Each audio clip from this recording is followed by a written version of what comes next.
ਇੱਕ ਪਿਤਾ, ਉਸ ਦੇ ਦੋ ਬੱਚੇ, ਇੱਕ ਉਸ ਦਾ ਬੇਟਾ, ਇੱਕ ਉਸ ਦੀ ਬੇਟੀ ਕਿਵੇਂ ਤੁਰੇ ਜਾਂਦੇ ਆ।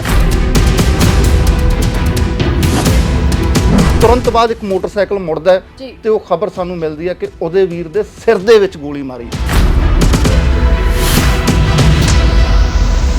ਮੈਨੂੰ ਪਤਾ ਕਿ ਮੈਂ ਨਿਸ਼ਾਨਾ ਇਸ ਲੈਵਲ ਤੇ ਲਾਉਣਾ ਤਾਂ ਮੈਂ ਨਿਸ਼ਾਨਾ ਇਸ ਲੈਵਲ ਤੇ ਲਾਉਂਗਾ। ਇੱਥੋਂ ਨਿਸ਼ਾਨਾ ਖੁੰਝ ਕੇ ਮੇਰਾ ਇੱਥੇ ਨਹੀਂ ਲੱਗ ਸਕਦਾ ਹੈਗਾ। ਗੰਦੇ ਸੋਚ, ਗੰਦੀ ਦਿਮਾਗ ਵਾਲੇ ਲੋਕ ਜਿਨ੍ਹਾਂ ਦੇ ਅੰਦਰ ਪਤਾ ਨਹੀਂ ਇੰਨੀ ਨਫ਼ਰਤ ਕਿਵੇਂ ਭਰੀ ਗਈ। ਅਸੀਂ ਕਿੰਨੇ ਅਸੰਵੇਦਨਸ਼ੀਲ ਹੋ ਗਏ ਹਾਂ ਕਿ ਇੱਕ 6-6.5 ਸਾਲ ਦੇ ਬੱਚੇ ਤੇ ਗੋਲੀ ਮਾਰ ਦਿੱਤੀ। ਬਾਪ ਆਪਣੀ ਬੇਟੀ ਦਾ ਕਾਤਲ ਨਿਕਲਿਆ ਕੀ ਸਿਰਫ ਤੁਹਾਡੇ ਹਵਸ ਕਰਕੇ। ਜਿਹੜੀ ਉਹ ਮਾਂ ਉਸਨੇ ਆਪਣੇ ਬੱਚੇ ਦੇ ਟੋਟੇ ਕਰ ਦਿੱਤੇ ਹੁਣ ਆਪਣੇ ਫਾਇਦੇ ਕਰਕੇ।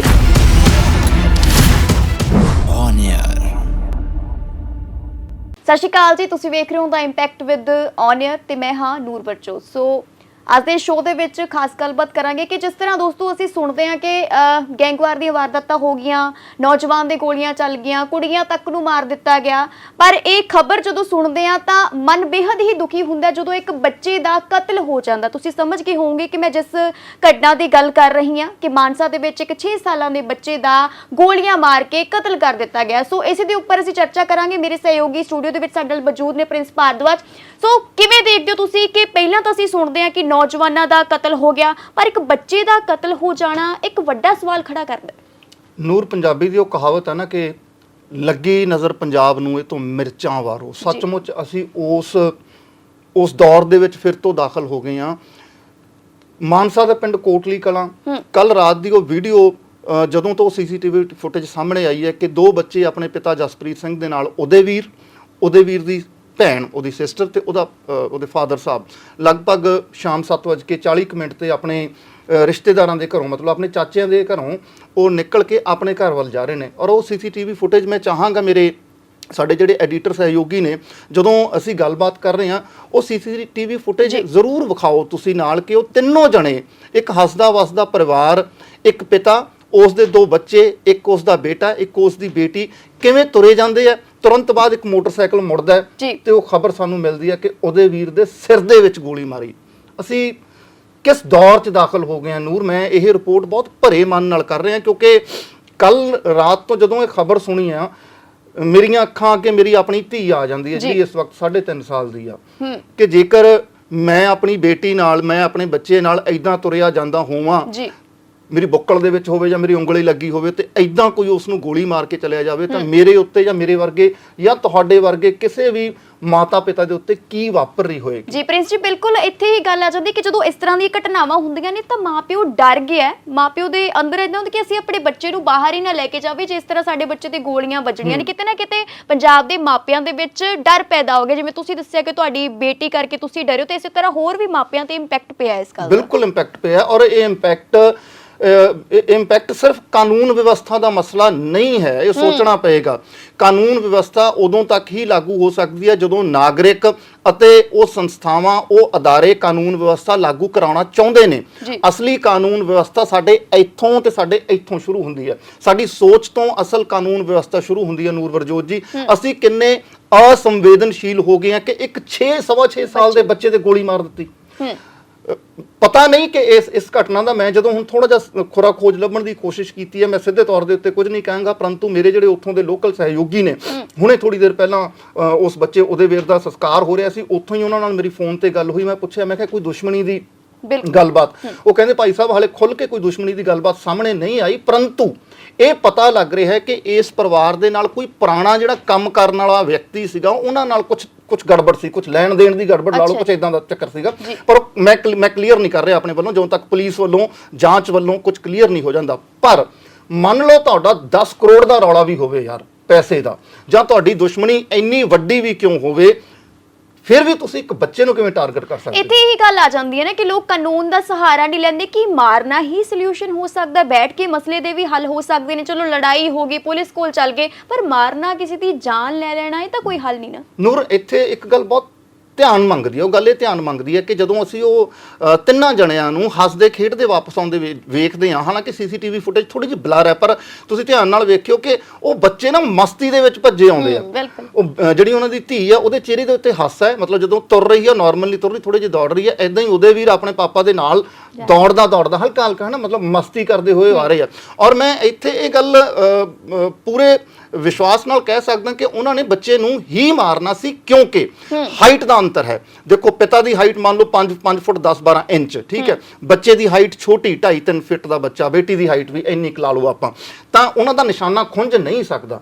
ਕਿਉਂਕਿ ਜੇਕਰ ਮੈਨੂੰ ਪਤਾ ਕਿ ਮੈਂ ਨਿਸ਼ਾਨਾ ਇਸ ਲੈਵਲ ਤੇ ਲਾਉਣਾ ਤਾਂ ਮੈਂ ਨਿਸ਼ਾਨਾ ਇਸ ਲੈਵਲ ਤੇ ਲਾਉਂਗਾ, ਇੱਥੋਂ ਨਿਸ਼ਾਨਾ ਖੁੰਝ ਕੇ ਮੇਰਾ ਇੱਥੇ ਨਹੀਂ ਲੱਗ ਸਕਦਾ ਹੈਗਾ, ਇੱਧਰ ਹੋ ਸਕਦਾ, ਇੱਧਰ ਹੋ ਸਕਦਾ, ਮਤਲਬ 3 ਫੁੱਟ ਜਾਂ 4 ਫੁੱਟ ਨਿਸ਼ਾਨਾ ਮੇਰਾ ਉੱਪਰ ਤੋਂ ਲੈ ਕੇ ਨੀਚੇ ਤੱਕ ਨਹੀਂ ਜਾ ਸਕਦਾ। ਇਹਦਾ ਮਤਲਬ ਉਹ ਇਹੀ ਧਾਰ ਕੇ ਆਏ ਸੀ, ਉਹ ਗੰਦੇ ਸੋਚ ਗੰਦੀ ਦਿਮਾਗ ਵਾਲੇ ਲੋਕ, ਜਿਨ੍ਹਾਂ ਦੇ ਅੰਦਰ ਪਤਾ ਨਹੀਂ ਇੰਨੀ ਨਫ਼ਰਤ ਕਿਵੇਂ ਭਰੀ ਗਈ, ਇੰਨੀ ਨਫ਼ਰਤ ਕਿਸ ਗੱਲ ਦੀ ਭਰੀ ਗਈ ਉਹਨਾਂ ਖੁੰਖਾਰ ਦਿਮਾਗਾਂ ਦੇ ਅੰਦਰ, ਕਿ ਉਹਨਾਂ ਨੇ ਨਿਸ਼ਾਨਾ ਬੱਚੇ ਦੇ ਸਿੱਧਾ ਸਿਰ ਤੇ ਮਾਰਿਆ। ਔਰ ਮੈਂ ਗਰੰਟੀ ਦਿੰਦਾ ਕਿ ਬੱਚੇ ਨੂੰ ਹਸਪਤਾਲ ਲਿਜਾਣ ਤੋਂ ਪਹਿਲਾਂ ਉਹ ਬੱਚਾ ਇਸ ਸੰਸਾਰ ਨੂੰ ਅਲਵਿਦਾ ਕਹਿ ਗਿਆ ਹੋਏਗਾ। ਤੁਰੰਤ ਇੱਕ 6 ਸਾਲ ਦੇ ਬੱਚੇ ਤੇ ਗੋਲੀ ਵੱਜੇ, ਬੱਚਾ ਨਹੀਂ ਸਹਾਰ ਸਕਦਾ, ਕਿਉਂਕਿ ਜਦੋਂ ਵੱਡੇ ਵੱਡੇ ਬੰਦੇ ਹੌਸਲਾ ਹਾਰ ਜਾਂਦੇ ਨੇ, ਛੋਟੇ ਬੱਚੇ ਨੂੰ ਤਾਂ ਪਤਾ ਹੀ ਨਹੀਂ, ਹੱਸਦਾ ਖੇਡਦਾ ਰਿਹਾ, ਇੱਕਦਮ ਗੋਲੀ ਵੱਜੀ। ਕਿਤੇ ਨਾ ਕਿਤੇ ਪ੍ਰਿੰਸ ਜੀ ਇਹ ਗੱਲਾਂ ਵੀ ਸਾਹਮਣੇ ਆ ਰਹੀ ਕਿ ਕਹਿੰਦੇ ਕਿ ਸ਼ਾਇਦ ਖਬਰਾਂ ਮੁਤਾਬਕ ਜੇ ਗੱਲ ਕਰੀਏ ਤਾਂ ਕਹਿੰਦੇ ਕਿ ਉਹਦੇ ਫਾਦਰ ਸਾਹਿਬ ਜਾ ਰਹੇ ਸੀਗੇ ਤਾਂ ਨਿਸ਼ਾਨਾ ਕਹਿੰਦੇ ਉਹਨਾਂ ਤੇ ਲਾਉਣ ਦੀ ਕੋਸ਼ਿਸ਼ ਹੋਈ, ਪਰ ਉਹਨਾਂ ਦਾ ਬੱਚਾ ਅੱਗੇ ਆ ਗਿਆ। ਚਲੋ ਇਸ ਤਰ੍ਹਾਂ ਵੀ ਜਿਹੜੀਆਂ ਗੱਲਾਂ ਸਾਹਮਣੇ ਇਹ ਨੇ ਕਿ ਕਹਿੰਦੇ ਮੈਂ ਇਸੇ ਕਰਕੇ ਕਹਿ ਰਿਹਾ ਕਿ ਇਹ ਸਾਰਾ ਜਾਂਚ ਦਾ ਵਿਸ਼ਾ ਹੈ। ਚਲੋ ਜੇ ਪਿਓ ਨੂੰ ਵੀ ਮਾਰਨਾ, ਨੂੰ ਕਿਉਂ ਮਾਰਨਾ,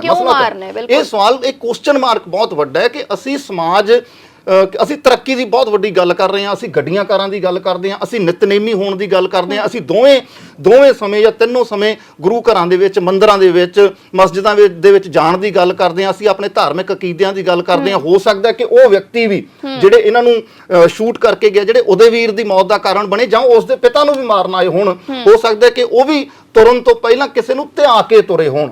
ਯਾਰ ਕਿਸੇ ਨੂੰ ਧਿਆ ਕੇ ਤੁਸੀਂ ਕਿਸੇ ਨੂੰ ਏਦਾਂ ਮਾਰਨ ਜਾਓਗੇ, ਇਹ ਮਨੁੱਖਤਾ ਦੇ ਵੱਸ ਦੀ ਗੱਲ ਨਹੀਂ ਹੈ, ਸਮਝਣਾ ਪਏਗਾ। ਮੈਂ ਉਹੀ ਗੱਲ ਵਾਰ-ਵਾਰ ਕਹਿ ਰਿਹਾ ਕਿ ਨਿਯਮ ਕਾਨੂੰਨ ਉਦੋਂ ਤੱਕ ਹੀ ਲਾਗੂ ਹੋਣਗੇ ਜਦੋਂ ਤੱਕ ਤੁਹਾਡਾ ਦਿਮਾਗ ਔਰ ਤੁਹਾਡੇ ਦਿਲ, ਤੁਹਾਡੀ ਸੋਚ ਸਾਫ਼ ਹੋਏਗੀ। ਜਦ ਤੱਕ ਦਿਲ, ਦਿਮਾਗ, ਸੋਚ ਸਾਫ਼ ਨਹੀਂ ਹੁੰਦੀ, ਨਿਯਮ ਕਾਨੂੰਨ ਲਾਗੂ ਨਹੀਂ ਹੋ ਸਕਦੇ। ਨੂਰ, 4-5 ਦਿਨ ਪਹਿਲਾਂ ਦੀ ਉਹ ਘਟਨਾ ਦੱਸ ਦਿੰਦਾ, ਕਿੰਨੀ ਅਸੰਵੇਦਨਸ਼ੀਲਤਾ ਸਾਡੇ ਅੰਦਰ। ਇੱਕ ਵਿਅਕਤੀ ਦੇ ਆਪਣੀ ਸਾਲੀ ਦੇ ਨਾਲ ਨਜਾਇਜ਼ ਸੰਬੰਧ ਸੀਗੇ, ਬਿਲਕੁਲ ਉਸਨੇ ਆਪਣੀ ਧੀ ਨੂੰ ਮਾਰ ਦਿੱਤਾ, ਪਤਨੀ ਤੇ ਧੀ ਨੂੰ ਨਾਲ ਲੈ ਕੇ ਗਿਆ ਕਿ ਚਲੋ ਅਸੀਂ ਟੂਣੇ ਡੱਪੇ ਕਰਦਾ ਸੀ, ਕਹਿੰਦੇ ਉਹਦੇ ਭਰਾ ਨੇ ਦੱਸਿਆ, ਤੇ ਨਾਲ ਲੈ ਕੇ ਗਿਆ ਤੇ ਦੇਖੋ ਜੀ ਧੱਕਾ ਮਾਰ ਦਿੱਤਾ, ਪਤਨੀ ਬਚ ਗਈ ਤੇ ਧੀ ਮਰ ਗਈ। ਕੀ ਤੁਹਾਨੂੰ ਸ਼ਰਮ ਆਉਣੀ ਚਾਹੀਦੀ ਹੈ ਕਿ ਤੁਸੀਂ ਆਸ਼ਕੀ ਦੇ ਚੱਕਰਾਂ ਦੇ ਵਿੱਚ ਆਪਣਾ ਘਰ ਹੀ ਖਰਾਬ ਕਰ ਦਿੱਤਾ, ਆਪਣੀ ਮਾਸੂਮ ਧੀ, ਉਹ ਵੀ ਤਕਰੀਬਨ 6 ਸਾਲਾਂ ਦੀ, ਉਹ ਵੀ ਬੱਚੀ 6 ਸਾਲ ਦੀ, ਉਹਦਾ ਹੀ ਮਾਰ ਦਿੱਤਾ। ਤਾਂ ਬਾਪ ਆਪਣੀ ਬੇਟੀ ਦਾ ਹੀ ਕਾਤਲ ਨਿਕਲਿਆ। ਔਰ ਤੁਸੀਂ ਇਹ ਦੇਖੋ ਨਾ ਕਿ ਹਾਂ, ਬਾਪ ਆਪਣੀ ਬੇਟੀ ਦਾ ਕਾਤਲ ਨਿਕਲਿਆ, ਕੀ ਸਿਰਫ ਤੁਹਾਡੇ ਹਵਸ ਕਰਕੇ, ਤੁਹਾਡੀ ਹਵਸ ਨੇ, ਹੋ ਸਕਦਾ ਕਿ ਤੁਹਾਡੀ ਪਤਨੀ ਵੀ ਉਸ ਦਾ ਸ਼ਿਕਾਰ ਹੋ ਜਾਂਦੀ, ਪਰ ਉਸ ਮਾਸੂਮ ਬਾਲੜੀ ਦਾ ਕੀ ਕਸੂਰ, ਵਿਚਾਰੀ ਦਾ, ਉਸ ਧੀ ਦਾ ਕੀ ਕਸੂਰ? ਇਸ ਧਰਤੀ ਦੇ ਉੱਤੇ ਜਿੱਥੇ ਧੀਆਂ ਨੂੰ ਮਾਂ ਦਾ ਦਰਜਾ, ਮਾਤਾਵਾਂ ਦਾ ਦਰਜਾ ਦਿੱਤਾ ਜਾਂਦਾ, ਜਿੱਥੇ ਪੂਜਦੇ ਹੋ ਧੀਆਂ ਨੂੰ ਅਸੀਂ, ਜੇਕਰ ਹਿੰਦੂ ਧਰਮ ਦੇ ਰਵਾਇਤਾਂ ਦੀ ਗੱਲ ਕਰੀਏ ਤਾਂ ਅਸੀਂ ਹਰ ਸਾਲ ਮੇਲਿਆਂ ਦੇ ਉੱਤੇ ਜਾਂਦੇ ਹਾਂ, ਹਰ ਸਾਲ ਪੈਦਲ ਯਾਤਰਾਵਾਂ ਦੇ ਉੱਤੇ ਜਾਂਦੇ ਹਾਂ, ਕਿੰਨੀਆਂ ਮਾਤਾਵਾਂ ਦੇ ਜਿਹੜੇ ਦੇਵੀਆਂ ਦੇ ਜਿਹੜੇ ਦਰਸ਼ਨ ਕਰਨ ਜਾਂਦੇ ਹਾਂ। ਔਰ ਜੇਕਰ ਅਸੀਂ ਸਾਡੇ ਧਰਮ ਦੀ ਗੱਲ ਕਰੀਏ ਤਾਂ ਗੁਰੂ ਨਾਨਕ ਪਾਤਸ਼ਾਹ ਨੇ ਕਿਹਾ, ਸੋ ਕਿਉਂ ਮੰਦਾ ਆਖੀਏ ਜਿਤ ਜੰਮੇ ਰਾਜਾਨ। ਜਿੱਥੇ ਐਡੇ ਵੱਡੇ ਫਲਸਫੇ ਪਏ ਹੋਣ, ਉਹਨਾਂ ਫਲਸਫਿਆਂ ਦੇ ਵਿੱਚੋਂ ਜੇ ਉਹ ਬੰਦਾ ਟੂਣੇ ਵੀ ਕਰਦਾ ਸੀਗਾ ਤਾਂ ਉਹ ਕਿਸੇ ਵੀ ਰੱਬ ਨੂੰ ਤਾਂ ਧਿਆਉਂਦਾ ਹੀ ਹੋਊਗਾ ਨਾ। ਤਾਂ ਉਸ ਦਾ ਰੱਬ ਇਹ ਆਗਿਆ ਕਿਵੇਂ ਦੇ ਸਕਦਾ ਕਿ ਤੁਸੀਂ ਆਪਣੇ ਨਿੱਜੀ ਮਫਾਦ, ਆਪਣੀ ਨਿੱਜੀ ਹਵਸ ਕਰਕੇ ਆਪਣੀ ਛੋਟੀ ਬੱਚੀ ਨੂੰ ਸੁੱਟ ਦਿਓ? ਇਹ ਕੋਈ ਇੱਕ ਘਟਨਾ ਨਹੀਂ ਹੈ, ਇਸ ਤੋਂ 10-12 ਦਿਨ ਪਹਿਲਾਂ ਵੀ ਘਟਨਾ ਆਈ ਸੀ ਕਿ ਐਦਾਂ ਹੀ ਇੱਕ ਮਾਂ ਨੇ ਆਪਣੇ ਬੱਚੇ ਦੇ ਟੋਟੇ ਕੀਤੇ ਸੀਗੇ। ਇਹ ਤਾਂ ਬਗਾਨੇ ਆ ਗਏ, ਗੋਲੀ ਮਾਰ ਕੇ ਚਲੇ ਗਏ। ਜਿਹੜੀ ਉਹ ਮਾਂ, ਉਸਨੇ ਆਪਣੇ ਬੱਚੇ ਦੇ ਟੋਟੇ ਕਰ ਦਿੱਤੇ ਹੋਣ ਆਪਣੇ ਫਾਇਦੇ ਕਰਕੇ, ਉਹ ਮਾਂ ਖਵਾਉਣ ਦੇ ਲਾਇਕ ਹੈ? ਇਹ ਸਮਾਜ ਜਾ ਕਿੱਧਰ ਨੂੰ ਰਿਹਾ? ਇਸ ਦੇ ਵਿੱਚ ਅਸੀਂ ਰਾਜਨੀਤੀ ਦੀ ਗਲਤੀ ਥੋੜੋ ਕੱਢਾਂਗੇ, ਇਸ ਦੇ ਵਿੱਚ ਅਸੀਂ ਸਿਸਟਮ ਦੀ ਗਲਤੀ ਥੋੜੋ ਕੱਢਾਂਗੇ, ਇਸ ਦੇ ਵਿੱਚ ਤਾਂ ਗਲਤੀ ਅਸੀਂ ਆਪਣੀਆਂ ਪਰੰਪਰਾਵਾਂ, ਆਪਣੀਆਂ ਸਿੱਖਿਆਵਾਂ ਦੀ ਕੱਢਾਂਗੇ। ਜਿਵੇਂ ਤੁਸੀਂ ਕਿਹਾ ਕਿ ਦਿਮਾਗ ਦੇ ਵਿੱਚ ਹੁੰਦਾ ਹੈ ਕਿ ਜਿੱਦਾਂ ਤੁਹਾਡੀ ਮਾਨਸਿਕਤਾ ਬਣਦੀ ਜਾਂਦੀ ਹੈ ਕਿ ਹਨਾ, ਤੇ ਮਾਂ ਦਾ ਦਿਲ ਕਹਿੰਦੇ ਕਿ ਮਾਂ ਜਿਹੜੀ ਹੁੰਦੀ ਆ ਆਪ ਠੰਡੀ ਥਾਂ ਤੇ ਜਿਹੜੀ ਸੌ ਜਾਂਦੀ ਹੈ ਤੇ ਬੱਚੇ ਨੂੰ ਜਿਹੜਾ ਭੁੰਜੇ ਨਹੀਂ ਪੈਣ ਦਿੰਦੀ ਹੈਗੀ, ਤੇ ਇਸ ਤਰ੍ਹਾਂ ਦੀ ਘਟਨਾਵਾਂ ਕਰਦੀਆਂ ਤਾਂ ਬੜਾ ਸ਼ਰਮਸਾਰ ਜੀ ਗੱਲ ਆ ਕਿ ਮਾਂ ਆਪਣੇ ਬੱਚੇ ਨੂੰ ਮਾਰ ਦੇਵੇ। ਟੋਟੇ ਕਿਵੇਂ ਕਰ ਸਕਦੇ ਨੇ ਇਸ ਤਰ੍ਹਾਂ? ਬਸ ਇਹ ਮਾਨਸਿਕਤਾ ਦੀ ਗੱਲ ਹੈ ਜੀ। ਇਹੀ ਮਾਨਸਿਕਤਾ ਸਾਨੂੰ ਅੱਜ ਉਸ ਪਾਸੇ ਵੱਲ ਲੈ ਕੇ ਜਾ ਰਹੀ ਹੈ ਜਿੱਥੇ ਅਸੀਂ ਸਮਾਜ ਦੇ ਗਰਕਣ ਵਾਲੇ ਪਾਸੇ ਜਾ ਰਹੇ ਆ। ਇੱਕਾ ਦੁੱਕਾ ਘਟਨਾਵਾਂ ਹੋਵੇ ਤਾਂ ਬੰਦਾ ਟਾਲਾ ਵੱਟ ਲੈਂਦਾ, ਇੱਕਾ ਦੁੱਕਾ ਘਟਨਾਵਾਂ ਨਹੀਂ ਹੈਗੀਆਂ।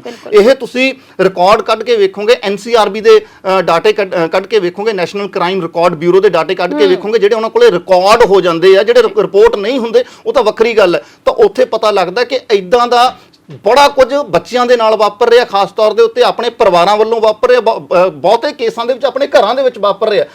ਇਹ ਤਾਂ ਉਹਦੇ ਵੀਰ ਦੀ ਗੱਲ ਹੋ ਗਈ, ਉਹ ਵਿਚਾਰਾ ਉਸ ਦਾ ਸੰਸਕਾਰ ਹੋ ਗਿਆ। ਭਰੇ ਮਨ ਨਾਲ ਅਸੀਂ ਇਹ ਰਿਪੋਰਟ ਕਰ ਰਹੇ ਹਾਂ।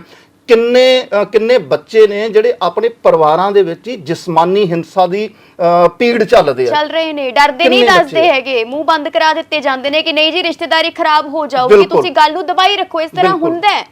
ਔਰ ਇਹ ਹੁਣ ਸਮਝਣ ਦੀ ਗੱਲ ਹੈ ਕਿ ਮਾਨਸਾ ਦੀ ਧਰਤੀ ਹੈ। ਇੱਕ ਦਿਨ ਬਾਅਦ ਸ਼ੁਭਦੀਪ ਸਿੰਘ ਸਿੱਧੂ ਮੂਸੇਵਾਲੇ ਦੀ ਬਰਸੀ ਹੈ। ਅੱਜ ਸ਼ੁਭਦੀਪ ਦੇ ਮਾਤਾ ਪਿਤਾ ਦੋਵੇਂ ਕੋਟਲੀ ਕਲਾਂ ਜਿਹੜਾ ਇਹ ਪਿੰਡ ਹੈ ਉੱਥੇ ਜਾ ਕੇ ਇਸ ਪਰਿਵਾਰ ਦਾ ਦੁੱਖ ਵੰਡਾ ਕੇ ਆਏ ਨੇ, ਕਿਉਂਕਿ ਉਹਨਾਂ ਨੂੰ ਸੱਚਮੁੱਚ ਪਤਾ ਨੂਰ ਦਰਦ ਕੀ ਹੁੰਦਾ। ਉਹਨਾਂ ਨੇ ਜਵਾਨ ਖੋਇਆ, ਉਹਨਾਂ ਨੇ ਪਾਲ ਪਲੋਸ ਕੇ ਖੋਇਆ, ਇਹਨਾਂ ਨੇ ਗੋਦੀ ਦੇ ਵਿੱਚ ਖੇਡਣ ਵਾਲਾ ਹਜੇ ਵੱਡਾ ਹੋ ਰਿਹਾ, ਹਜੇ ਜਵਾਨ ਹੋਣਾ, ਬੱਚੇ ਨੇ ਸੁਪਨੇ ਸਿਰਜਣੇ ਸੀ। ਮਾਤਾ ਪਿਤਾ ਨੇ ਕੀ ਸੁਪਨੇ ਸਿਰਜੇ ਹੋਣਗੇ, ਮਾਤਾ ਪਿਤਾ ਨੇ ਬੱਚਿਆਂ ਦੇ ਭਵਿੱਖ ਲਈ ਕੀ ਕੁਝ ਨਿਰਧਾਰਿਤ ਕੀਤਾ ਹੋਏਗਾ, ਡਿਜ਼ਾਈਨ ਕੀਤਾ ਹੋਏਗਾ ਕਿ ਅਸੀਂ ਬੱਚੇ ਨੂੰ ਪੜ੍ਹਾਵਾਂਗੇ, ਉਸ ਨੂੰ ਇਸ ਕਦਰ ਲੈ ਕੇ ਜਾਵਾਂਗੇ। ਉਸ ਭੈਣ ਦਾ ਕੀ ਹਾਲ ਹੋ ਰਿਹਾ ਹੋਏਗਾ ਜਿਹੜੀ ਭੈਣ ਦੇ ਸਾਹਮਣੇ ਉਸ ਦਾ ਵੀਰ ਇਦਾਂ ਚਲਿਆ ਗਿਆ ਹੋਵੇ।